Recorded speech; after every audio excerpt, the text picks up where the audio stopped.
Welcome to the show, ladies and gentlemen. It's your boy JB, and you are tuned in to the Black and Gold Show dedicated to Bama State football. Welcome on this wonderful Wednesday night. Thank you guys for joining us on YouTube, Sports Talking with JB, also on the Twitter X app. So if you're joining us on Twitter, bring your butt over to YouTube, subscribe to the channel. Do these three things I ask you to do each and every week. Hit the like button, subscribe to the YouTube channel if you haven't already, and share this to your people. That's all I ask you to do. So I appreciate y'all for joining. Shouts out my boy Nick Beasley in the chat already. What's up with your fam? Yeah, man. It's going down, boy. Hey, sometimes you got to do what you got to do, player. You got to do what you got to do. But yeah, man, I'm here to talk about Bama State. Big weekend we just had, Port City Classic down in Mobile. It was a great victory. I want to dabble into that, talk about that a little bit, as well as the big game coming up this Saturday versus Grambling down there in Louisiana. So it's going to be a pretty simple show, man. You know, I'm not going to hold y'all too long. I ain't going to hold you. But I do want to give my guys some accolades, man. We had some great performers over the week. And I want to really, really praise them right now. First of all, me post a game-winning poster right there, 21-17, beat Alcorn. Yeah, we did that. Port City Classic, got that trophy. Shouts out Coach E-Rob. Did that thing. Y'all in the chat, man. Y'all like to chat up tonight. But I want to post this right here. The SWAC Defensive Player of the Week, Mr. Rico Dozier. 19 tackles. That is not a misprint, ladies and gentlemen. Agent Zero had 19 tackles, man. 12 solos, 7 assisted, 2 sacks, 2 tackles for loss, and a quarterback hit. He did his thing this past Saturday. You look at them numbers right there. I know he was upset he didn't get that one extra tackle and get that 20-piece. I know he was a little upset he didn't get that 20-piece, but, man, Rico Dozier went off. What up, Hornet Sam in the chat, man? Welcome in. Welcome in. So, yeah, man, Rico Dozier did his thing, y'all. I just wanted to give him that. And also, he was also the FCS National Defensive Player of the Week. Man, I'm telling you. And I always prop up my defense. I always prop up the defense because, like I say each and every week, the best defense in the SWAC. I stand on that. We stand on business. And this is another reason, because this guy right here, Mr. James Burgess Jr., he is a semifinalist for the Aeneas Williams Award. I'm sorry. Aeneas Williams. Y'all know who Aeneas Williams is back in the day? One of the best cornerbacks. But he got an award right there. And my man James Burgess is a finalist for that. He's a finalist. Hornet Sand said, Jay got my, yeah, man. Jay got my boy back too. But yeah, it was a great week. It was a great weekend right there. Shouts out James Burgess, man, for real. And I mentioned these guys last week, I think the week before. I mentioned Burgess, Mon Scarborough, Trayshawn Thomas, Marcus Cunningham. I mentioned a bunch of guys, Rico Dozier as well, who will be playing on Sundays. And I mean that. I mean, these guys have the opportunity to be playing on NFL teams on Sundays, man. And you see the production. You see the growth. You see the character. They have great character. These guys I've talked to personally, especially Traquan Thomas and DeMarcus Cunningham, they've been on the show. These guys have great character, man. And they go out there and perform like no other. And shouts out to that defense, man. The offense as well, shouts out to them. I want to just recap the game before we move on to the before we move on to the Grambling game. I want to recap the Port City Classic because we won the game, but y'all, we should have lost the game. If you're looking at the numbers, we should have lost the game. I'm still, 4 days later, trying to figure out how do we win the game. And if you're looking at the numbers, I don't know. So I got notes too. So I got my notes I took of the game. Let me do my notes first, and then I'm gonna explain why I think we should have lost if you're looking at the actual box score and the numbers of the game. But let's talk about the notes that I took. So first of all, Stephon Young-Rowe left the game with a leg injury. I haven't got an update on that yet, but he left the game, did not return, and he was helped off. I hope the man, I wish him well. Stephon Young-Rowe, if y'all know anything about his injury, update, inform me, because like I say, the SWAC don't really put out no injury report like that. You got to do your own digging. So it was unfortunate. I like Stephon Young-Rowe. He's a really great player, and he went down early in that game. DeMarcus Cunningham got ejected in the first quarter for a targeting penalty. I didn't think it was all that vicious. I mean, for him to get ejected, okay, you call the targeting or whatever, late hit, whatever it was. I didn't think it was all that bad. Haiti got ejected in the first quarter and missed damn near the whole game. And I know he was dejected about that. You know, I spoke to DeMarcus, and he going to get some get back this week. Prepare to see a big game out of DeMarcus Cunningham this Saturday. Just prepare. Yeah, it was some BS, Hornet saying. It was some BS for sure. Shouts out to my dog, Kilpatrick. Shouts out to, yes, we've been saying this since week 0. They're the standard. Yes, they are. Yes, they are. Shouts out to Jocelyn Thomas Cole. It was a truly great weekend. The Port City luncheon was great. Seeing all the players looking good and ready. So sorry, officiating. Yeah. You are absolutely right. They should not eject my boy DeMarcus, man. DC, man, shouts out to you. You're going to have a big game this week. It's already foreseen. I already know you're going to bounce back. James Burgess had an interception. He played the ball just like the DB. I mean, just like the wide receiver. James Burgess ran the route for the wide receiver on the interception. And I was just watching them like, oh, man, this is an interception. I knew it when the ball was in the air. Shouts out James Burgess. Got him yet again another interception. Keenan Lewis, though, with that 90-yard pick six. Now, the game started off sluggish. It was a nip and tuck early on, a little sloppy game. But when Keenan Lewis took that 90-yard pick six to the house, oh, my goodness. Oh, my goodness. I'm like, look at this here. Look at this here. That boy took it all the way to the house. I thought he was going to run out of gas. But, hey, shouts out, Kid, man. 90-yard pick six? You know how rare that is? 90 yards? That's damn near the whole football. Y'all know what 90 yards. But a pick six? Come on, man. The defense is scoring points now. If you're not scared, you better be, because our defense taking it to the house now. We had the pick six at Madison City, pick six at Port City. We just taking over the whole classic game. I don't want to get on my high horse right now. Bama State, we cooking. We taking over all the classics. All of them. So, let me get back to my notes. Harrell almost ran a punt back in the third quarter. He slipped. Harrell, man, I love me some Harrell. Y'all know that. I'm glad they got him at punt return. He slipped. He had it. The kicker, and I don't know, he tried to cut, and he just slipped because it was never green grass in front of him. It was never green grass in front of Harrell. But, boy, if you would have ran that thing back, ooh, boy. Jalen Jones on his return back came up big at wide receiver. Yes, he did. Yep, that freshman Jalen Jones, number 11, came up big. Eric Horn, another big player. I think I got him in the notes too. I did. Okay, big play. It was a big catch by Jalen Jones on the 3rd and 8.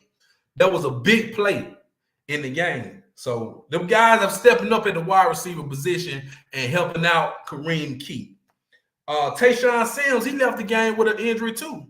So I don't know Tayshawn Sims, I don't know the update on him, but he did leave the game with an injury.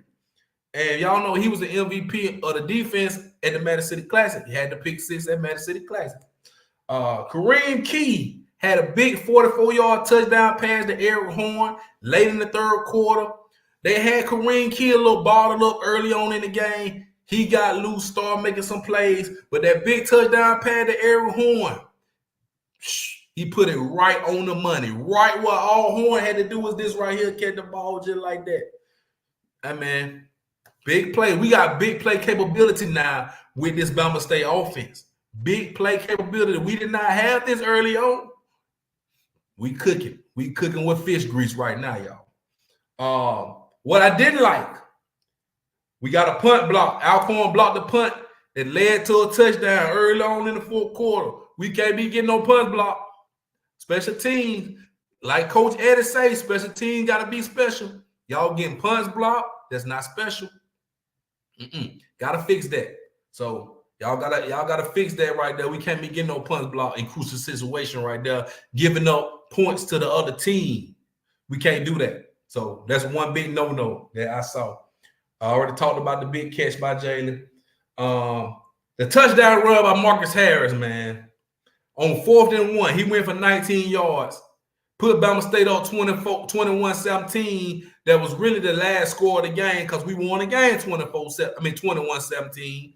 But that touchdown on 4th and 1, when I saw that, I said, okay. I knew we was going to go for it. I didn't know we was going to take it to the house. Marcus Harris is a big dude. He's a big guy. He run the ball with force. He broke to the outside, took it to the house. Yeah, love what I see. Love what I see right there. Shouts out to Marcus Harris.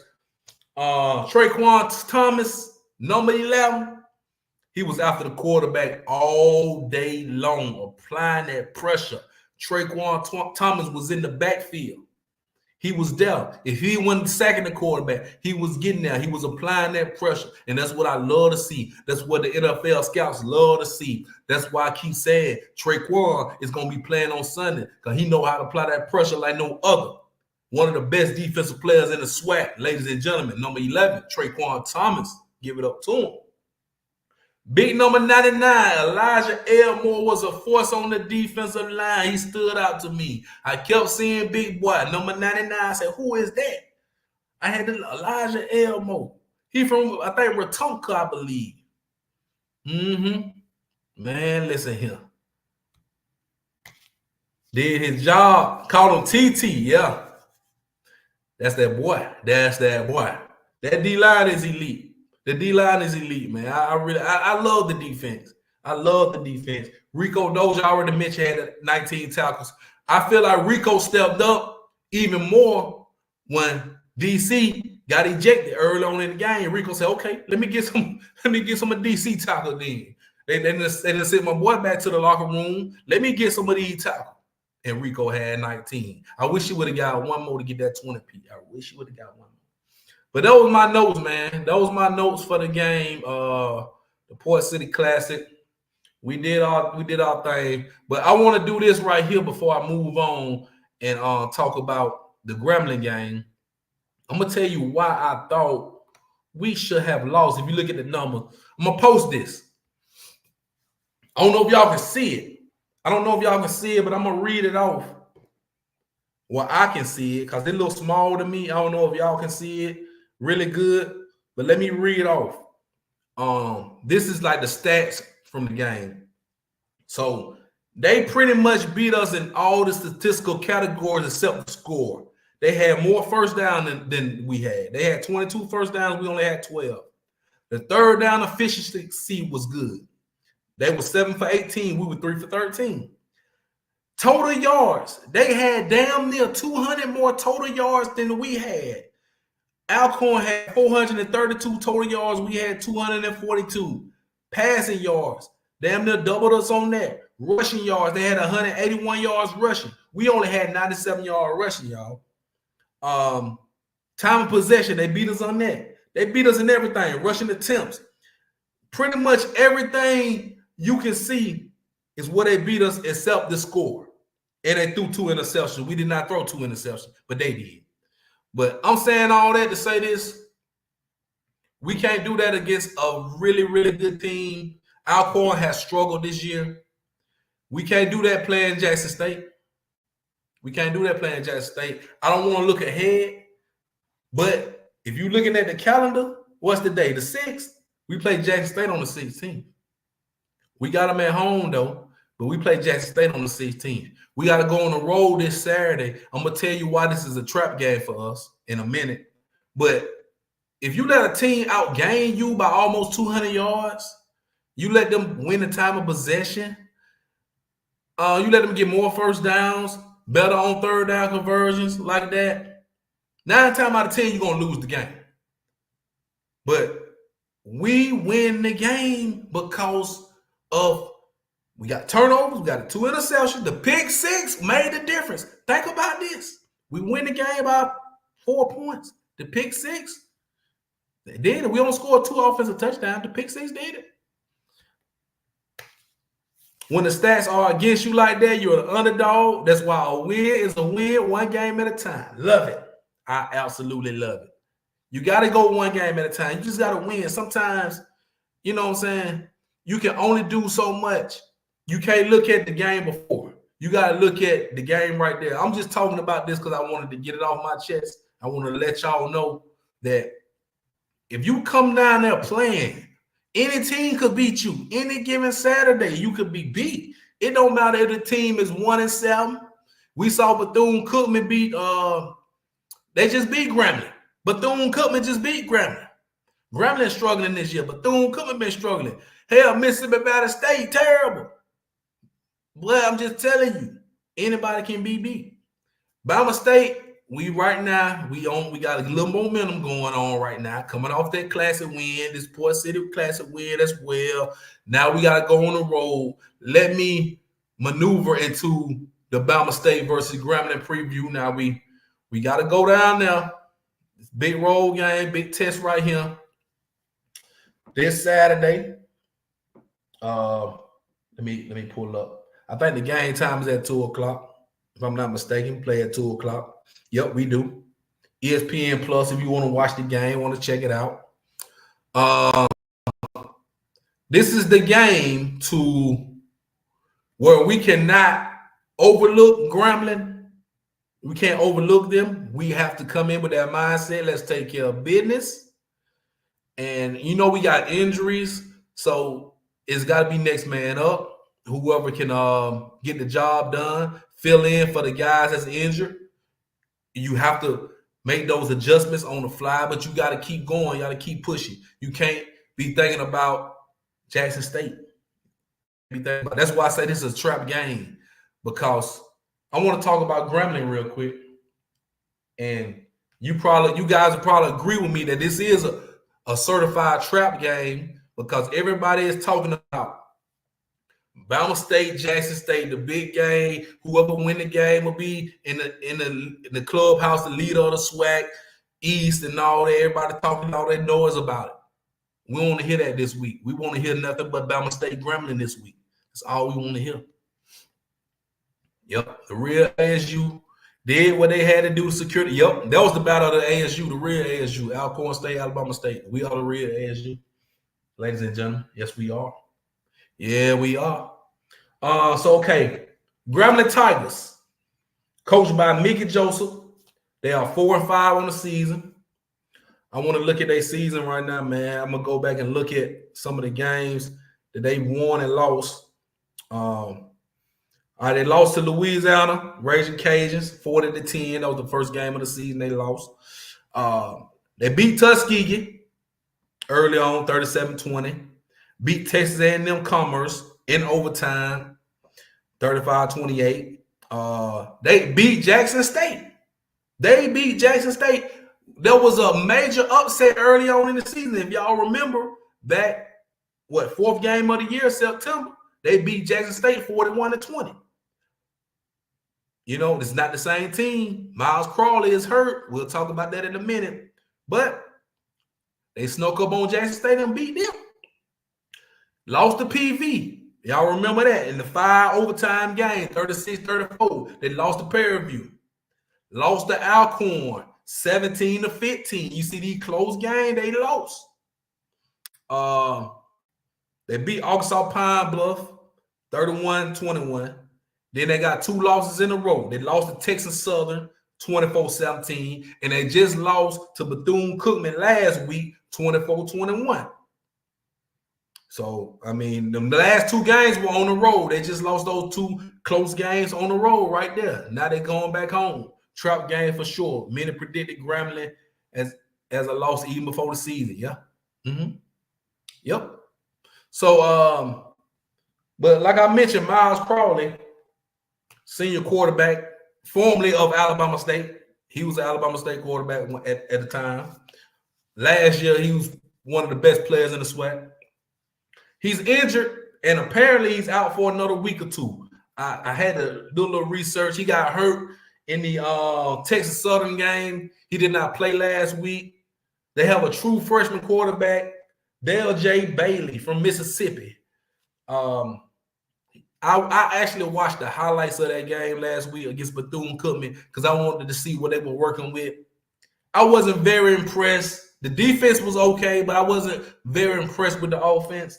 The numbers on the freshman quarterback, Bailey, 28 for 50, 299 yards, and no touchdowns, 2 interceptions. He's only been played in 2 games. He's only played in 2 games. Started last week at Bethune-Cookman, and they lost that game. But the running game is pretty solid. They have a running back. I don't know if this guy's hurt either. Catravion Hargrove. He's got 95 carries, 450 yards, 5 touchdowns. They have another running back, Trey Bradford. He's got 71 carries, 266 yards, and 4 touchdowns. So that's pretty solid production from the running back room. Wide receiver-wise, they have 2 guys. This one guy right here, Javon Robinson, 37 receptions, 457 yards, and a touchdown. I saw his name called a lot. Nicholas Howard, 22 receptions, 265 yards, 2 touchdowns. Yeah, but the key is, will they freshman quarterback be able to get the ball to those playmakers with this Bama State defense playing at a high level like it's playing? You're right, Hornet, saying I'll take our freshman over any freshman right now. Yes, I will. I'll take ours. But their defense, now here's the numbers on Grambling's defense. They got 18 sacks, 14 interceptions, and 7 fumble recoveries on the season. Pretty solid, pretty solid. But like I just mentioned, they're 4-5. They only won 1 game in the SWAC. That was Jackson State. If I'm not mistaken, that's the only game they won in the SWAC. Let me go back and double check. I think Jackson State. No, they beat Arkansas Pine Bluff too. Yeah, they did. They beat UAPB. Okay. But listen here. I have no doubts if we play our best game. I ain't even gonna say that. Let me double back. If we play like we're supposed to play, I'm not saying we have to be perfect, but we have to play Bama State football. The defense, I have no doubts in my mind, will do their job. I have no doubt. We cause turnovers. Hell, we're getting pick sixes now. We got guys that can get after the quarterback. We got guys that can get 19 tackles in any given Saturday. So I'm not worried at all about the defense. My offense, I like our quarterback, Kareem Key. I like what I'm seeing. He struggled a little bit in the first half last game. Came along. It only takes a couple plays to actually get going. He got it going last week. Played very well at the Madison City Classic. This is on the road now. This is a real road test. You're going out of state this time. You ain't just going up to Birmingham or Mobile. You going down to Louisiana. So then we're going to be back home for 3 games. So I like our chances. I really like our chances, especially with Grambling. They don't have Miles Crawley. They got a freshman quarterback. I don't trust them. I love our defense. I love Kareem Key to make some plays. And my score prediction for Bama State versus Grambling, I got Big Bama State 31-13 on the road this Saturday. Players of the game, offense, give me Kareem Key. Give me Key. I think he throws about 3 touchdowns. I like our playmakers. I like Eric Horn. Like I say, Jalen Jones, Jah Harrell. I like those guys. My running backs, I ain't really talked too much about the running backs. You right, Hornet Sam, the running game did start off slow. We only had 97-yard rushing last game. I would like to see us get 150 plus. I always say 150. I think 150 is really the low benchmark. We should be getting at least 150 a game. At least 150 a game. Yeah, I said 31. Bama State 31-13. That's my score prediction. Kareem Key, offensive player, I think he does his thing. 200. Oh, yeah, 200. 200, we can damn near win every game. We run 200 yards. That means we moving the ball. That means we are moving the chains. But we got a guy that's hurt, man. Holesclaw. Jamar Holesclaw. He didn't play last game. Hurt his ankle at Madison City. So we missed him. We really missed him. I want to see Daquan Kinsey get it going a little more. I want to, feed these guys. We didn't get it going early, and I understand. Let's see if we can do it against Grambling. See if we can get up to that 200-yard mark. But I like what I'm seeing out the pass game, though. I really do. Kareem Key not really making no mistakes like that. Let's not start making no mistakes. Let's keep it simple. I like what they're doing. So I'm going to go Kareem Key for offensive player of the game, defensive player of the game. My boy DC, DeMarcus Cunningham, I think he bounces back. He going to play with a little attitude because y'all done threw my boy out the game last week. He coming for it. He going to probably get double-digit tackles. He may get a sack, forced fumble, or something like that as well. So, yeah. And I think, come on, man. Grambling, they putting out a freshman quarterback out there, man. Freshman. I know they at home. I understand that. But Miles Crawley not playing. As far as I know, I think he's going to be out for a couple of weeks. I could be wrong, but that's what I read. I heard it from the streets. So if it came from the streets, guess what? It must be true. All right, make sure y'all like, share, subscribe to the YouTube channel, man. I really appreciate everybody, my people on Twitter X watching this thing. You all right? They are going to win. You all right? Yes, you are, Tiff. They're going to win. Bama State. So, fans, let's not look ahead to no Jackson State. I'm not worried about no Jackson State right now. We worry about Grambling. All right? Worry about Grambling. We worry about Jackson State next week. 1 week at a time, 1 game at a time. I got some special too next week, though, while I mentioned Jackson State. A very prominent Jackson State podcast. We in the talks of doing some special next week for the Bama State Jackson State preview show. So y'all just stay tuned for that. Stay locked in. Make sure you follow it on Instagram, Sports Talk JB, on Twitter, Sports Talk JB. And subscribe to this YouTube channel that you're watching this on. We have 400 subscribers. I need 100 more. Get to 500 for the season. Share it to your folks, man. Tell them to subscribe to one of the hottest podcast shows, Bama State football, dedicated to, man, the Black and Gold Show. I appreciate y'all, man. I really do. Each and every week for joining. All the regulars that come up in here and everybody else who come to visit. Y'all are welcome. Everybody welcome. ASU, baby. Y'all know how we do it. So I'm gonna get up out of here, man. Not gonna hold y'all too long. Like I said, big game this Saturday. Stay tapped in. I won't be at that game. I'll be somewhere watching it on ESPN Plus. 2:00 p.m. Central Time kickoff. Bama State at Grambling. So holla at your boy, man. Next week, big show. Big show next week for the Jackson State preview. I promise you, don't want to miss it. Hit the like button on your way out. Subscribe to the channel. Share it to your folks, man. It's your boy, JB. You have been watching the Black and Gold Show, and I'll see y'all next Wednesday. See y'all next Wednesday. I'm out of here, man. Peace and love. 100.